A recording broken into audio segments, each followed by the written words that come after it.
Now, you may have met our next guest earlier in the day when one of our judges, Daniel Hahn, did a translation lunch. But we're squeezing as much as possible out of him and his wonderful book, so you'll never be able to forget him. And we're actually delighted to launch his book here tonight. The book is called Out in the Open. It's published by Harvill Secker, and it's translated by the very great Margaret Ewell-Costa, who was also here earlier today. So I'd like to welcome Jesús Carrasco.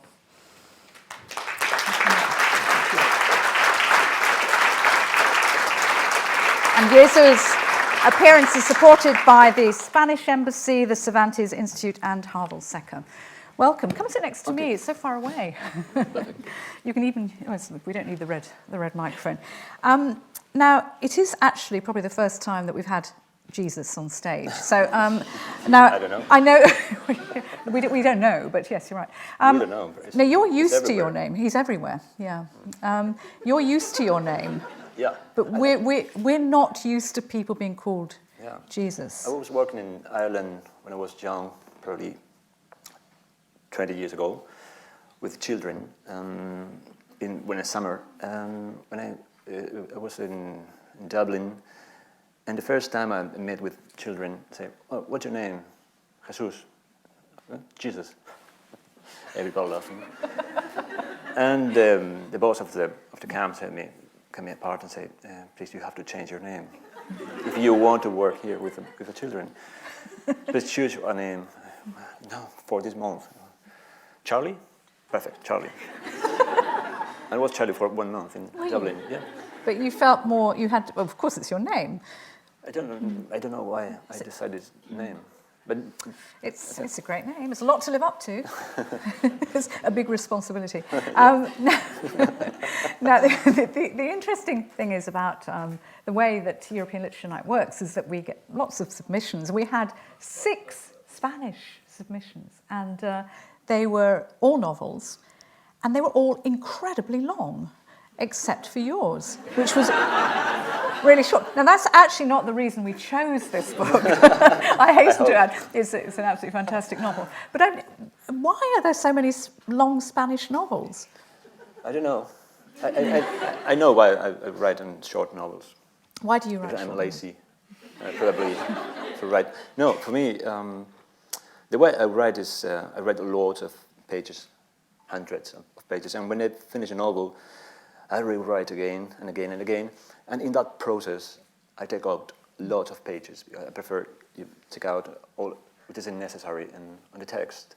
I try to go to the essential of what I'm trying to express with the book. So usually I write not too much pages, and sometimes when you write thousands of pages, or if I could write, you always have the sensation you have to be very sure, very confident, in order to maintain the tension, the plot, the intensity of the book.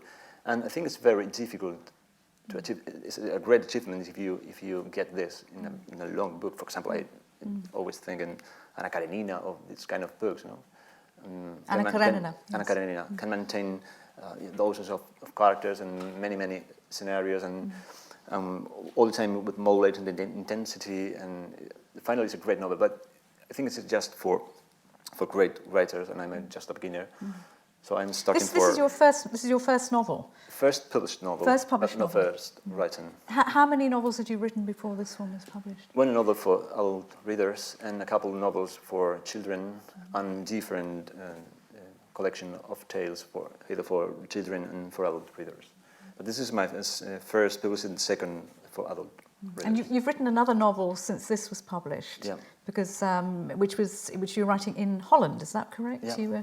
Last summer. Yes, and so the fact that this novel has done so well, I mean, for a debut novel to do as well as this one has done in Spain and been translated. So I mean, it's been translated into several languages already, I think, hasn't it? 20. I mean, it must feel absolutely fantastic as a novelist to have that success right at the beginning. For me, it's quite strange. Because 3 years ago I was at home just finishing my manuscript. I thought it was a goal for me, just finish a manuscript, and it's one of the first objective I have as a writer, as a beginner. And the second one was probably try to write a good novel, which is more difficult. And the third one is just to be published. But I get really surprised when I send the manuscript to 3 or 4 publishing houses in Spain. One of them, Seix Barral, which is one of the main and most important literary publishing houses in Spain, accepted to publish. And it happened at the beginning of 2012, and came out in Spain 1 year later. In all that year, we were receiving different proposals for translation, many. And I became sick in a moment, very nervous, and what's happening? What have I done? But I take advantage of all those years for start my new novel. I've been writing, and I'm still writing now. And were you also, you had another job, you had a proper job, didn't you, as well? This is not a job. This is not a job. You work in advertising, is that right? You're a copywriter. So, I mean, that actually did help me to understand how you were so careful with the language. Do you think that has influenced you in the way you write? The fact that of course. I've been working in advertising for 15 or 16 years, and every day I want to work with one idea is take out a lot of information and just put on the title, just a few words to express all those information that I received as a briefing. And I've been doing this for several years, every day writing advertising, another kind of fiction, I usually say. And I've been writing in that way for several years. And when I took this challenge of writing a novel, you, of course, have been influenced by this, the technique of writing advertising, of course. But it is. You could also argue that it's not at all like an advertising. It doesn't read at all like advertising copy. It is so exquisitely written. The writing is absolutely wonderful. You can open any page, and this wonderful sentence jumps out at you. I mean, not only is the story spellbinding, because it is a story you want to keep reading and find out what happens, but the writing too. And I wonder, I mean, you said you had to cut out an awful lot. Did you cut out events, or did you cut out descriptions? I've cut out everything that I think is out of the center. It's very brave. It's very painful as well. We have been working for several years in this case, and it took several years to write. Yeah, 7 years. No writing all time.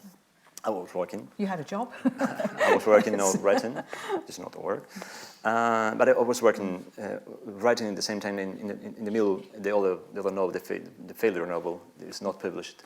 I started to write this novel probably 8 years ago, with just one character and a conflict. It was like my own course for how to learn how to write novels. And I decided to try with writing learning how to write novels. And I started to write and wrote for 6 or 7 months and stopped because I didn't know how to follow. And then I took another project, which was another starting point, which was try to draw a very complicated and very detailed plot, and I had to write. And I finished that novel. And when I finished, I said, oh my God, of course I finished, and it's very good for me, but it's a really bad novel as well. It's almost dead novel. It's very complex, of course, it's very detailed, of course, but it's like a dead book. In that moment, I realized that I've acquired new skills or tools as a writer, and I take back the first project out in the open, and I finished. So from the first word to the end, probably 7 years more or less. I'm working in the meantime. Well, I mean, it is an extraordinary book. It's hard to sum up in a way, but it is also very easy to sum up too if you just say that it's about a boy. It's all seen through the eyes of the main character, the protagonist, who's a boy. He's just called the boy. He doesn't have a name. And the book starts at the beginning. You're going to read from the beginning, I know. It starts with him in a hole. And it could be a mystery, it could be a thriller, it could be, it's about a journey, the boy meets a goat herd, it could be about drought and environmental destruction, It's definitely a morality tale. It's very biblical and religious. Reminds me of the previous novels we've had as well tonight. There is structure in the evening, you see. What, in the end, what did you want to achieve with this book? Was it? It's not a happy. There's no happy ending. Is it about this boy growing up, leaving home, becoming an adult? I don't know. The story, I think, is focused probably on dignity, on worthiness. On dignity? Yeah, I think so.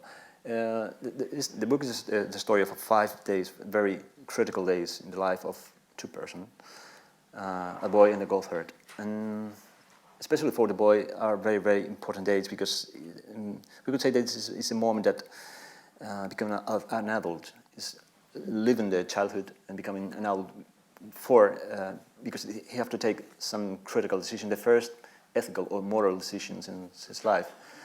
So it's very important dates. They are very important days for the growth of the human being, and he have the two options to take to reproduce the model that happened in his family, the model that forced him to flee.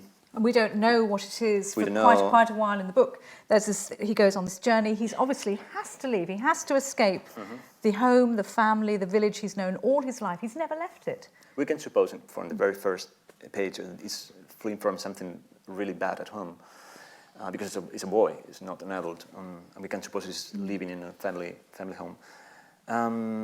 In those critical days, they have to take some decisions, important decisions that accelerate the growing and to pass to adult life. So probably it's a Bildungsroman, isn't it, in the German sense? And a walk movie, but and a road. It's a road journey. It's a road movie as well, if you like. I can definitely see it as a film, actually. But it is about him discovering himself, obviously. But the road itself is very harsh. And before you read from the beginning of the book, your knowledge of nature and the environment is absolutely extraordinary. I mean, are you a great walker or nature lover? I mean, you seem to know all the names of all the trees and all the birds, and it's so beautiful. And the translation is amazing, wonderful. The reason is really simple. I born in the village. You're born in the village? Yeah, and near the Portuguese border in Badajoz. And when I was 4 years old, my family moved to another rural area of Spain, central Spain, where I lived until I was 19, or I came to the university. I went to the University of Madrid. So my relationship with nature and with the landscape, with that landscape, is real intense. It was my playground, the landscape that is described in this novel.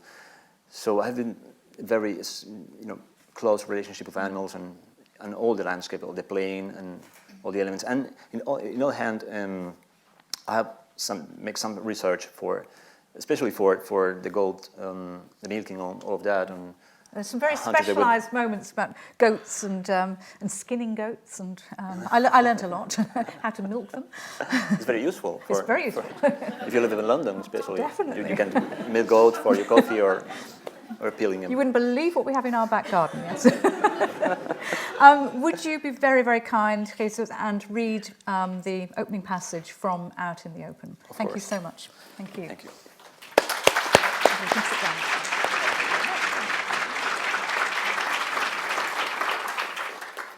I'll try to do it. It's really difficult for me to read this book in English, Everybody said that so far, and everybody's read wonderfully, so it's fine. You're amongst friends. Okay. From inside his hole in the ground, he heard the sound of voices calling his name, and as if they were crickets, he tried to pinpoint the precise location of each man within the bounds of the olive roof. The desolate howling of fire-scorched scrub. He was lying on one side, knees drawn up to his chest, with barely enough room to move in that cramped space. His arms either around his knees or serving as a pillow, and only a tiny niche for his knapsack of food. He made a roof out of prune twigs we had piled on top of two thick branches that served as beams. Tensing his neck, he raised his head so as to hear better, and half closing his eyes, listened out for the voice that had forced him to flee. He didn't hear it, nor did he hear any barking, which was a great relief because he knew that only a well-trained dog could find him in his hiding place. A gun dog or a trophy hound, perhaps an English bloodhound with sturdy legs and floppy ears, like the one he had seen in a photo in a newspaper brought from the city. Luckily for him, there were not such exotic breeds where he lived, only greyhounds, all skin and bone, mystical creatures that raced after hares at top speed, never stopping to follow a scent because they had been put on earth with only one purpose in life, to pursue and capture. They had red lines emblazoned on their flanks, souvenirs of the master whips, the same whips that were used to beat into submission the children, women, and dogs of that arid plain. Greyhounds, of course, could run, whereas he had to lie stock still in his small clay cave, lost among the hundreds of smells that the subterranean deeps normally reserve for earthworms and the dead.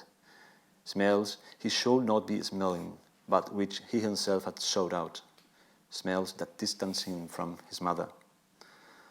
Whenever he saw greyhounds or thought of them, he always remembered a man who used to live in his village, a cripple who moved about the streets on a kind of tricycle propelled by handle that he turned bending over it like an organ grinder. At dusk, he would leave the houses of the village behind him and travel the beaten paths heading north, the only one his chariot could manage. The dogs escorted him, tethered with leads made of frayed strings. It was painful to see him shuffling along on his ramshackle machine, and the boy had often wondered why he didn't get the dogs to pull him. His classmates used to say that when the cripple had no further use for one of the dogs, he would hang it from an olive tree. In the boy's short life, he had seen dozens of dogs hanged by the neck from remote trees, bags full of dislocated bones like giant chrysalises.